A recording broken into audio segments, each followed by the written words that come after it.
prepares for Mardi Gras, police come across a crime scene that doesn't make sense. This particular case would be bizarre in any neighborhood. A young mother is dead under mystifying circumstances. She was running towards the living room. But can Dr. Henry Lee put the pieces together and solve a murder that has baffled police for years? Two defendants give almost identical story, but the crime scene says a different thing.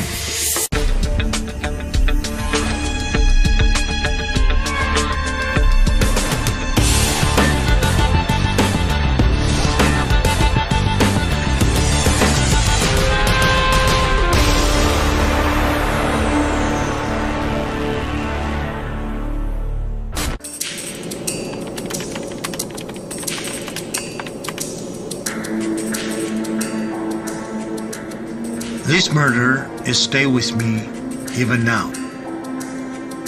A beautiful woman killed by a baseball bat. A difficult case. It did not make sense. I remember it was Mardi Gras in New Orleans. That should be a happy time.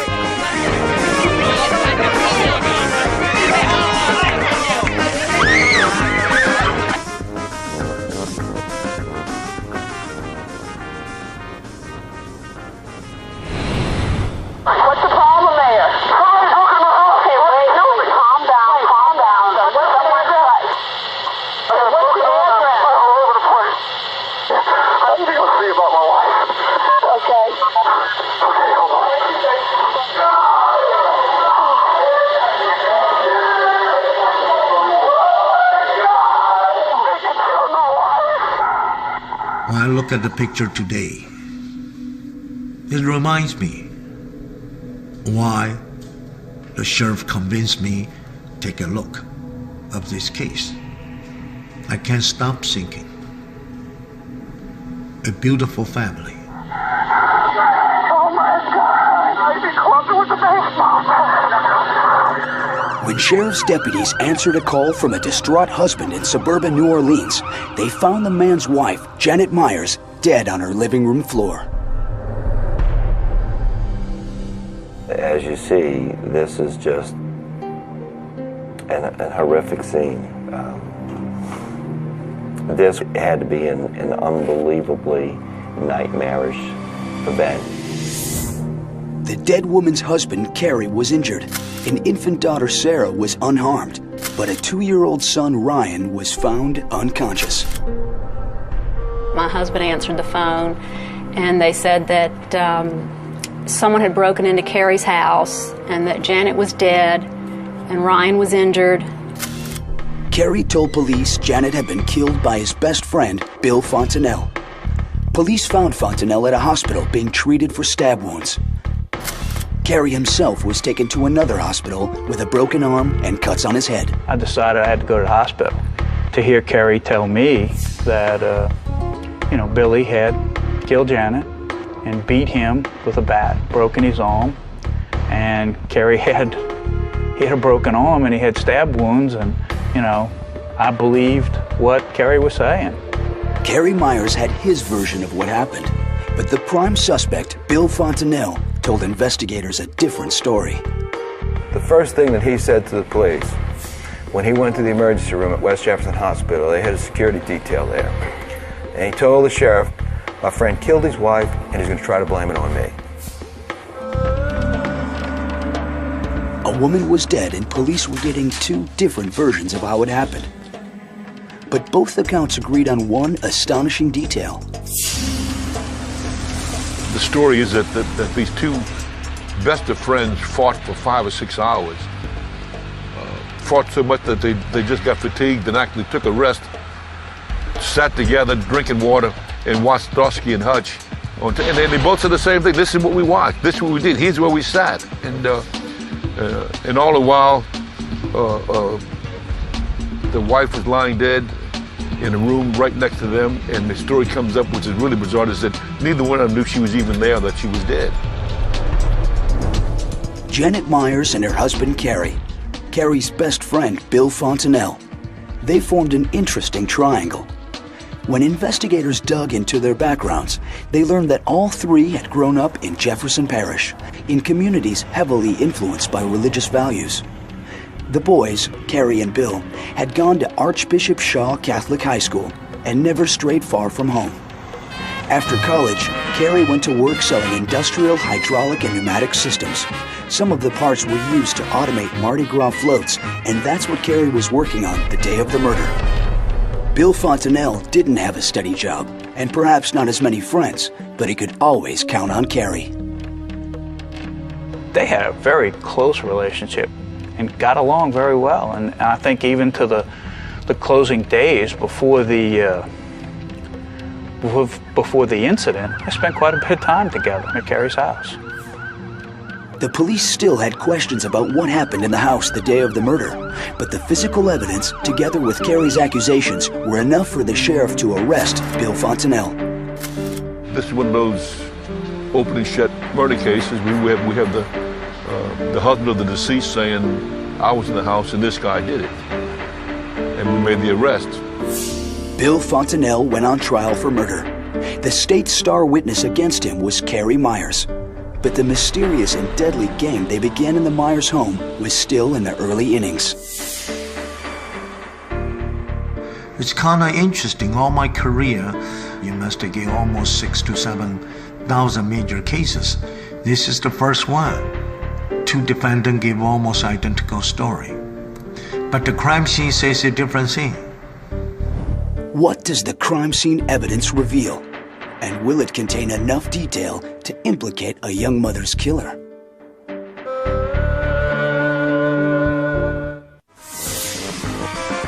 In New Orleans in Mardi Gras season, across the river in Jefferson Parish, in a middle-class suburban neighborhood, sheriff's detectives were investigating the murder of Janet Myers. Two men were in the house when she died, her husband Carrie and his best friend Bill. Both men had knife wounds.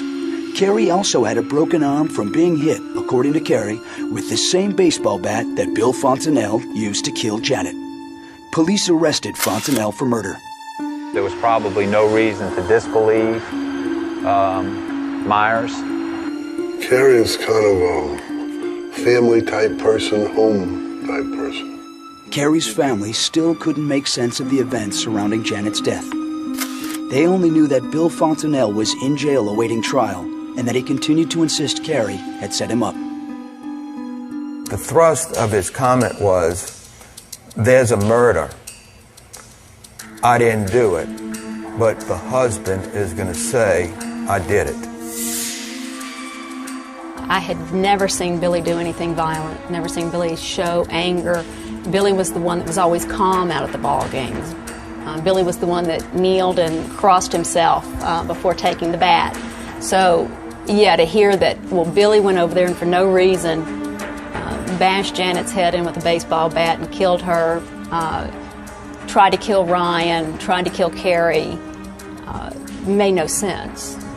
But when investigators dug deeper, they discovered that Bill Fontanelle had shown fits of anger during a recent divorce. A fit of rage, he had tore some of the, not appliances, but like the toilet sink away from his residence, and just showing, beating the porcelain with hammers and all. He did have a temper. Bill Fontanelle had just lost a custody battle with his ex-wife. Was he angry when he went to Carrie's house that day? Both men agreed they'd fought for hours with occasional rest breaks, and both claimed they never noticed Janet's body lying in the next room. Two friends sat in a house, both damaged, hurt, bloody, beaten, and claiming that the other one attacked them. But then they sat there for the next, I think, 8 hours and just talked. Each one saying, "We watched television."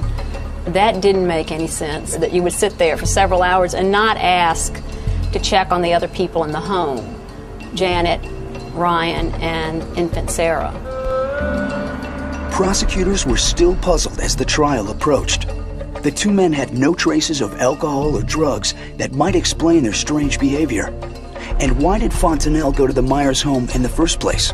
Was it to see Carrie, or was he there to see Janet? According to Fontenelle, he had engaged in a sexual encounter with Janet Myers the previous day. Allegedly, he was feeling remorse over that, so he was going back over to the house to tell her that he was going to break it off, and also to retrieve his baseball bat, which was the murder weapon. At Bill Fontenelle's trial, the jury found the evidence confusing at best. Was the accused man a killer or a scapegoat? The jury listened to the facts, and we were not able to convince them with the physical evidence, and they could not reach a decision. It was a hung jury. The jury deadlocked 6-6, with no agreement on who did what to whom. Janet Myers' killer remained at large. And the two former best friends went on with their lives almost as if nothing had happened. Carrie had moved back in with his parents. Billy had moved back in with his, and they were both in the same neighborhood where they had grown up.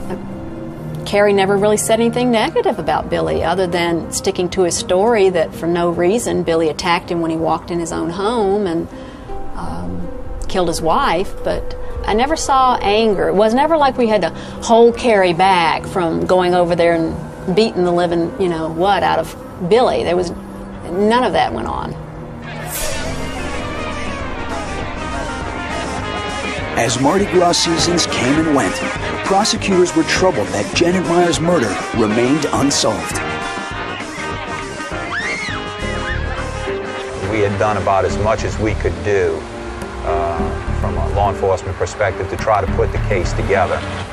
And we needed somebody to come in and bring some rhyme and reason to what took place on that scene. And that's how Dr. Lee ultimately got involved. Henry Lee, based in Connecticut, found himself on a plane again, flying to a crime scene. This time to New Orleans' West Bank, across the Mississippi River, and a couple of miles closer to Cajun country.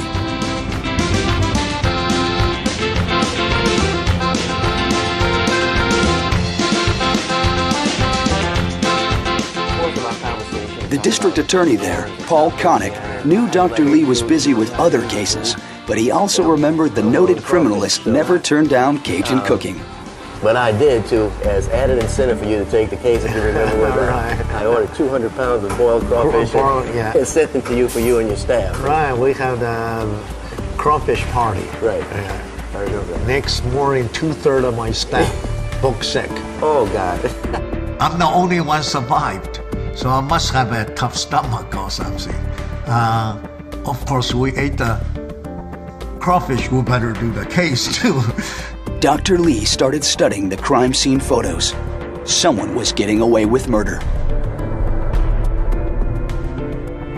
Would Dr. Lee be able to reconstruct what happened that night and name Janet Myers' killer?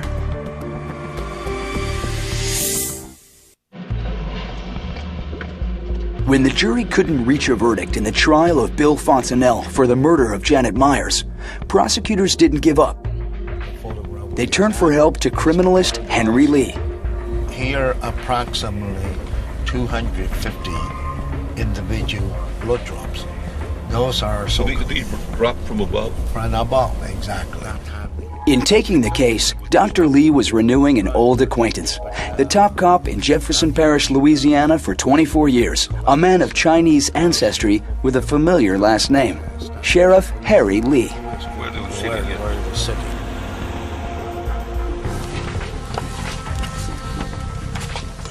The sheriff and Dr. Lee call each other cousin.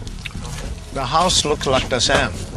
Yeah, the house is the same, but this we just have a good working relationship, and I'm his greatest admirer. He's so smart. Where? Dr. Lee's first order of business is to visit the crime scene.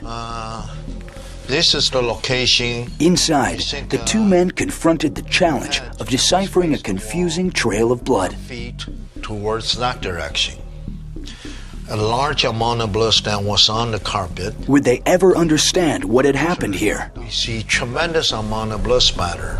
Sheriff Department investigator did a wonderful job They took almost hundreds of good photographs, document every part of the house. That's why it makes this case possible to do a partial reconstruction. Dr. Lee found trails of minute blood spatter on the walls, floor, and furniture winding from room to room. This was the first step in reconstructing the crime scene. I was able to see hair and blood spatter on the bottom of the planter. Impact force create the blood and hair project onto this portion of the planter. The murder weapon seemed obvious. The blood-stained baseball bat found against the sofa in the family room. Yet Janet's body was found in the living room. Dr. Lee also saw other puzzling trace evidence in the kitchen, foyer, and hallway.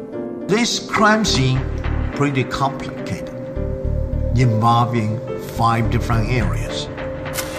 The physical evidence at the house may have been complex, but just as baffling were the different accounts given by the injured husband, Kerry Myers, and his friend, Bill Fontenelle, where each man accused the other of attacking first.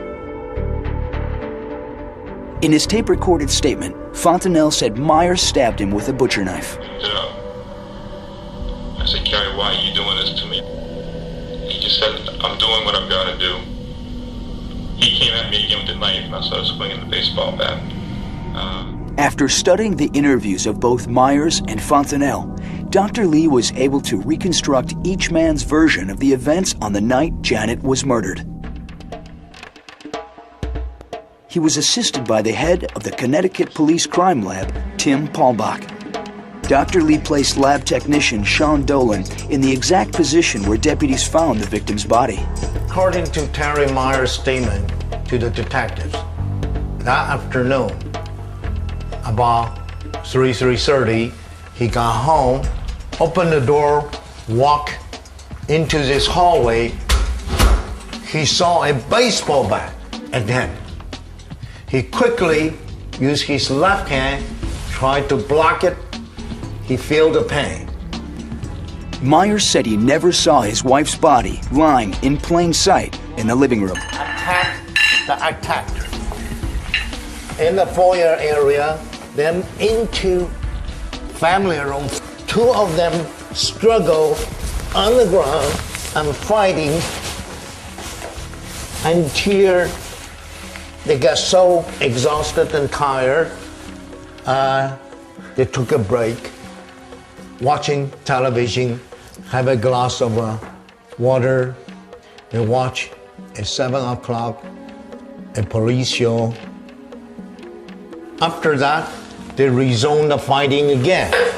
They fight on the ground and beating each other until almost midnight.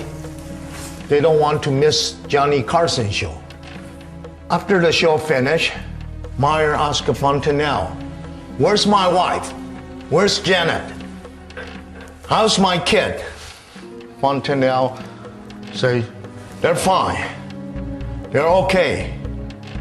Myers took a kitchen knife and he started stabbing him on the chest several times. Then in the back, chasing him away from the house. He ran away. Now he walked back to the kitchen, get the telephone, make a 911 phone call, and he saw his wife's body lying in a pool of blood. He reported to the police. His wife been beat up and killed. He also gave a suspect's names, Bill Fontenelle. That's Kerry Myers' version. Deputies heard a similar scenario from Bill Fontenelle, except that it begins not with Kerry showing up, but with Bill himself arriving. Fontenelle enters the Myers residence, and he states that as soon as he gets into the main foyer area, out of nowhere, he's attacked. And he's attacked and he receives some knife wounds. Fontenelle also told deputies he didn't see Janet Myers lying on the living room floor. And this fight continues into the den area. Fontenelle notices his baseball bat and sees it as an opportunity to defend himself from the impending knife assault. So he takes a blow and he comes hard into Kerry Myers' arm. After this point, the statements from the two men were almost identical, with Bill Fontenelle also describing wrestling, pausing in front of the TV, and fighting again. When you read the statement and watching TV, it's almost comical. You think about it. One kid's in the bedroom, a baby in another bedroom, wife lying in the living room. 2-year-old Ryan was in a bedroom unconscious. He would recover completely. And deputies found infant Sarah on the floor of her room unharmed. Once again, Kerry grabs a knife. Bill realizes he has got to get out of here, so he's going to run from the door. He receives a few more stab wounds in the back, but is able to make it through the foyer and out the door.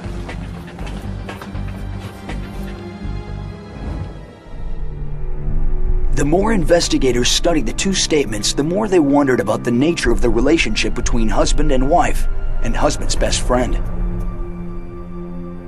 Janet was pretty fiery. She and Kerry had a relatively excitable relationship, and if something happened, I would think she probably fought back. The fighting started from the very beginning when they were dating. Monique Price went to college with Janet and Kerry and later lived next door to them. And one particularly bad fight, Kerry put her out of the trailer and locked the door. And they had a glass storm door. So Janet began picking up shells and gravel out of the driveway and throwing it at the door. It shattered. And at the point that it did, Kerry came flying out of the door, grabbed her around the neck, and banged her head on the car, slung her through the gravel. I mean, every fight that I personally saw, that's the way it was. And then within a few minutes, Kerry would usually walk off, drive off, go somewhere else, and Janet would just beat a path back to him. Couldn't get back to him fast enough. And in a situation like that, at least that I've seen, when one hits his wife the first time, it's a shock to everybody. Not only the person getting hit, but the person hitting. Then the second hit comes a little bit easier. The third hit is more easy. And the fifth hit is routine. It can get out of hand, especially when you have a baseball bat. Back at Henry Lee's lab in Connecticut, there was a dramatic turning point in the case. When Dr. Lee examined the clothes Myers and Fontenelle had been wearing, he saw something no one else had noticed. So why don't you start writing? Okay. There were some obvious blood smears on Kerry's gray slacks and Bill's blue jeans, which could have happened during the fight. But under microscopic examination, Dr. Lee also discovered blood spatters on both pair of pants. A finding that would change the course of the investigation. We found medium velocity type of blood spatter. The pants of Meyer and the blue jeans of Fontenelle's. And we grouped those blood stamps. We found Janet's type on both Meyer and Fontenelle's clothing. Both men claimed they hadn't seen Janet alive that night, but that's not what the evidence showed. If Janet already passed away, in fact, we shouldn't see medium velocity blood spatter. Medium velocity blood spatter have to have force impact a liquid blood and project on a surface. That alone tells me two of them was close or next to a blood source, liquid blood source, and Janet's type. As Dr. Lee educated me, at the time that Janet Myers was being bludgeoned to death, both of the men had to be there, either as participants or as spectators. Either way, it's a gruesome image.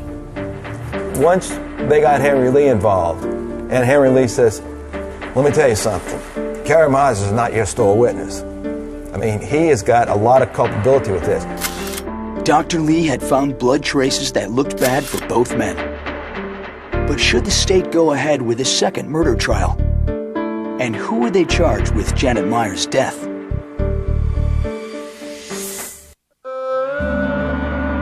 Investigators trying to sort out what happened the night Janet Myers was murdered now had help from Henry Lee. Towards the living room and chasing her. And she was hit while she was standing? Yeah, first. Yeah. First. Them knocked down on the ground, hit more times. Yeah, here shows, what's the original condition here. Dr. Lee determined that Janet Myers died in her living room, but elsewhere he discovered signs that the murder did not begin there. Blood spatter. Yeah, that's a lot of blood spatter. The trail of blood allowed Dr. Lee to reconstruct the scene that night, not as described by Carrie Myers or Bill Fontanelle, but by letting the trace evidence itself tell the story. The afternoon, when Meyer walked into the house, saw Janet with a laundry basket, they start verbally arguing. That argument become physical. He probably hit Janet, and Janet ran into the bedroom, dropped the basket, and during that time, the boy was trying to hold in the mother, and Meyer accidentally hit the son. Meanwhile, Janet started running towards the family room. At this point, more likely Janet picked up an ashtray, tried to defend herself, and hit Meyer on the head. And Meyer started fighting with her, and at this point took up the bat, started beating her up, and Janet started running through the hallway. At this point, Fontanelle more likely walked in. Meyer hit Janet, caused all those blood spatter, medium velocity impact spatter on the wall. She more likely this position and coming down. Fontanelle, meanwhile, walked next to her, and that's why caused a lot of blood spatter on Fontanelle's clothing, and more hitting caused a lot of splash and blood project onto the wall because it's liquid and accumulation of liquid blood start running down. We see a bloody handprint, a left hand. Also have some finger mark, looks like a right hand, like she tried to holding herself against the wall. So two of them walk into the family room and start talking about what they're going to do. They place the baseball bat next to the sofa. They have to do something. They have to stage something. So they come up with a plan. Fontanelle will use the bat, hit the Meyer. Meyer will get the knife and stabbing him. Because the stabbing is pretty shallow. If, in fact, two of them struggle really stabbing, we should have a deeper stab. In addition, the story they tell, when he walked in, the first shot break his arm. It's almost impossible to pick up the knife. After he stabbed Fontanelle walk out of that's why we see this blood trail and get out of the door. In their statements to deputies, neither man mentioned seeing or checking on Janet and the kids. Carey told his family it was because of his injuries. But the blood evidence said otherwise. It indicated that Janet Myers wasn't assaulted once, but twice, and that the second attack happened sometime after the first. On the wall, there are approximately 2,500 to 3,000 individual spatters. Then we see blood spatter on top of blood spatter. That shows the first drop has to be almost dry. then the second drop deposit. If the first drop's still wet, 2 drops will become unified with 1 drop, start running downwards. That's an indication shows their time segment between the first impact and the next impact.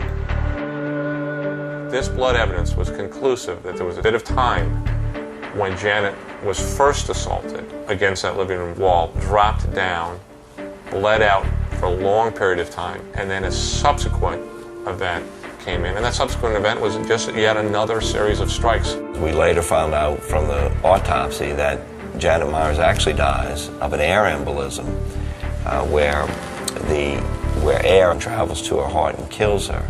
So we have her on that living room floor for a very long period of time. So that's how you could spend 10 hours in a house and not call the police and not call for an ambulance. It's not because you're fighting for 10 hours. Everybody knows that's physically impossible. It's because you're trying to figure out a way to talk yourselves out of this incredible nightmare that they've gotten themselves involved in without being able to have somebody take the rap for it. Sheriff's investigators never examined the murder weapon for fingerprints. By the time Dr. Lee received the bat in his lab, many people had handled it. But there were other clues to show who might have wielded it the night of the murder. The location of the cast-off bloodstains on the wall indicated where Janet's killer must have stood and which hand he used to swing the bat. To see the pattern, that's a forward spatter pattern. In order to get that alignment, to see the spatter and that forward projection of that cast-off, that was a left-handed person who's swinging. As Dr. Lee did the analysis of the bloodstain evidence, there was a very clear left-handed cast-off pattern on the back of Kerry Myers' shirt. And Kerry Myers, unlike Bill Fontanelle, was left-handed. A lot of the police that we had involved, detectives involved in the case, all said the same thing. They looked at the photos. Only a husband could do that. You know, only a husband could hate a woman that much. And 2 young children would be victims as well for the rest of their lives. This is the true tragedy. Son, Ryan, only 3 years old. Their daughter, Sarah, only a few weeks old. 2 kids. This is a true tragedy. Dr. Lee thought he knew what had happened during the long hours on the night Janet Myers was murdered.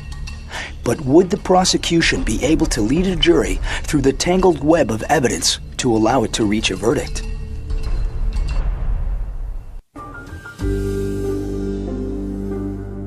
When the state of Louisiana originally charged Bill Fontanelle with killing Janet Myers, the trial ended in a hung jury. But when Dr. Henry Lee reconstructed the crime scene years later, the evidence pointed to Janet's husband, Kerry, as the man who wielded the baseball bat that killed her, with his friend Bill Fontanelle in the house when she died. In a television news interview before he was indicted, sitting with his children Sarah and Ryan, Myers did not appear to be worried. It's limbo. It's like living in limbo. I mean, this is something we've waited for a long time, just to see justice. And then one day you leave your house, and 6 hours later you walk back in, and your whole life changes.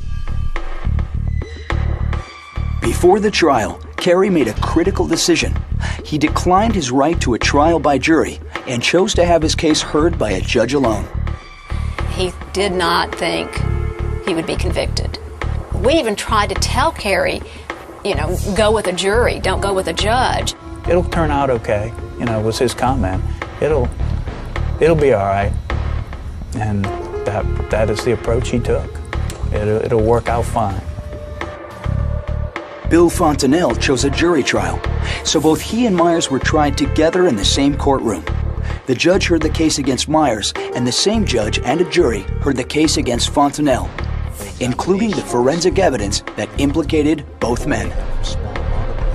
The important thing to me was the fact that they had her blood on their clothes, their clothing, and it was the impact spatter from something being hit, the spatters. As he has so many times over the years, Dr. Lee presented the jury with the basics of blood spatter analysis. Someone asked about some word that he had said, and he pronounced it again very distinctly and very clearly, and he says, "Oh, when I leave here, I'll be speaking Cajun." The trial went on for 11 days. For many jurors, the turning point came when the judge allowed the prosecution to take the jury to the crime scene.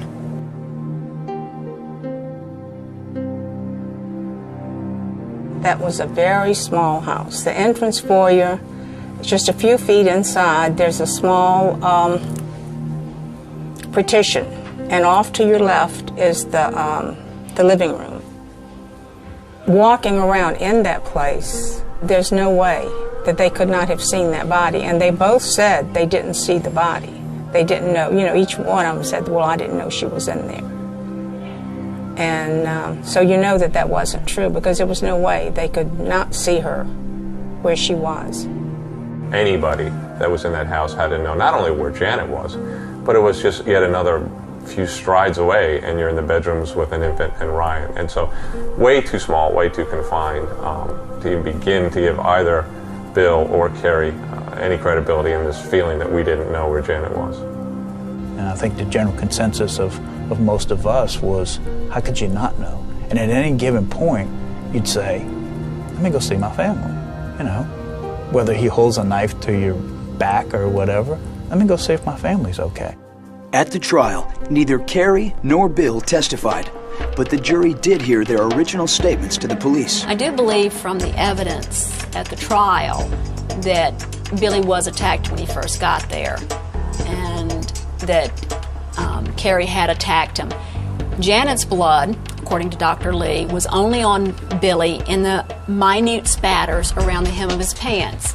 And when questioned, Dr. Lee said about how he could have gotten those stains, Dr. Lee said this man was jumping and running and spinning and trying to get out of the way. So there was an arch pattern of blood on Carrie's shirt. Carrie had to be swinging the bat. The prosecution didn't emphasize Carrie's motive for killing his wife, but at least one juror wondered if he'd been reacting to the alleged affair Bill said he had begun with Carrie's wife, Janet. He said that they had made love the day before when he was there. A very quick. But then there's doubts about that, people, but that's what he said. And I guess maybe Carrie could have believed that. Maybe that's what caused his rage. He must have believed it. Then they get into this discussion about, Carrie, what are you doing? So, well, if you would have been having an affair with my wife, I wouldn't have killed her. Now, you see what you made me do? Man, why'd you do something like that? What can we do to try to get you out of this? And then that played on Bill's personality, that they had the guilt conscience. I was having an affair. I feel I contributed to her death, but that what really happened was that Carrie took me back in there and said, look at her body, look at what you made me do. And then he picked up the bat and he whacked her a couple of more times. And I was trying to stop him, and I was trying to get out of the way. So if you believe that part of Billy's story, why didn't he tell that initially? And if that happened, why didn't he stop Carrie, overpower him, and call the ambulance right then? Whatever happened in the house that night, it was now up to the judge and jury to decide the role each man played in the murder of Janet Myers. But would they be able to reach a verdict?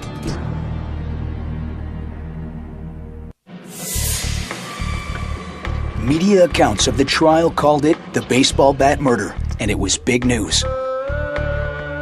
But the day finally came when it was up to the judge and jury to dispense justice. I couldn't sleep because I kept going over and over and over the case. I didn't know if I was right or not, but it just seemed to me the logical thing that Carrie had actually done that swung the bat. Of course, I knew Fontenelle was there, and therefore he was guilty. The jury was first to announce its verdict. They found Bill Fontenelle guilty of manslaughter, which carried an automatic 21-year sentence. The judge then rendered his decision on Carrie Myers, guilty of murder in the second degree. Myers was sentenced to life without parole. And I was so relieved when the judge found Carrie Myers guilty. Then I thought even more that I had made the right decision. After listening to all the testimony, particularly Henry Lee's testimony, that the jury was convinced that Carrie had done it. But it became obvious that the reason why Bill got convicted of manslaughter, in my opinion, is because he had not told the truth about knowing Janet was dead, or even Janet was in the house. That's why the physical evidence was so crucial in solving the case. It's because physical evidence doesn't lie, physical evidence doesn't have a bias, physical evidence doesn't exaggerate. Fortunately, Dr. Lee was able to come in and unravel a lot of things that and actually do 6 or 7 years later what we should have done initially. A group of friends who'd been so close was separated forever, and it was never the same after that. You would always wonder, could someone have done something about it? Could things have been different? And you'll always wish that they had been. When I look at the Janet picture, I can't stop thinking. A beautiful family, destroyed just by the temper, by some confrontation, some maybe minor differences. Why we don't learn from the history